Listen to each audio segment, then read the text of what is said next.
ఉపాధ్యాయులకు విద్యార్థులకు నా యొక్క గణతంత్ర దినోత్సవ శుభాకాంక్షలు.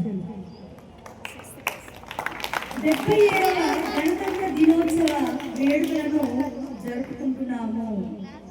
భారత ప్రజలకు ఇది చాలా ముఖ్యమైన రోజు.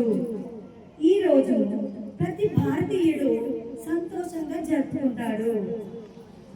ప్రతి సంవత్సరం జనవరి 26న భారత గణతంత్ర దినోత్సవాన్ని జరుపుకోవడానికి ప్రధాన కారణము ఏమిటంటే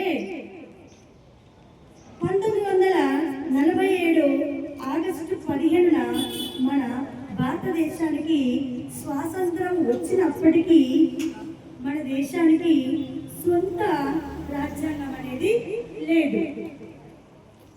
భారత రాజ్యాంగాన్ని రూపొందించడానికి డాక్టర్ బిఆర్ అంబేద్కర్ అధ్యక్షత ఏర్పాటు చేశారు.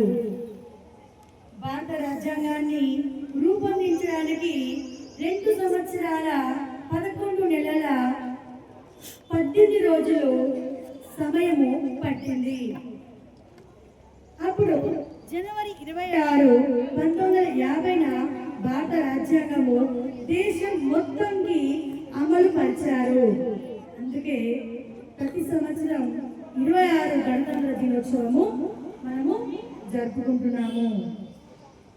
మన రాజ్యాంగం ప్రపంచంలోకెల్లా అతి పెద్ద లిఖిత రాజ్యాంగం. ఈ రాజ్యాంగం వలనే మనకు స్వేచ్ఛగా జీవించడానికి హక్కులు లభించాయి.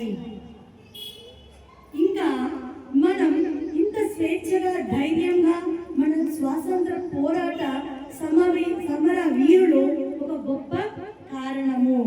అలాగే సైనికులు. ఈ అవకాశాన్ని ఇచ్చిన ప్రిన్సిపాల్ మేడం గారికి నా యొక్క కృతజ్ఞతలు. Thank you.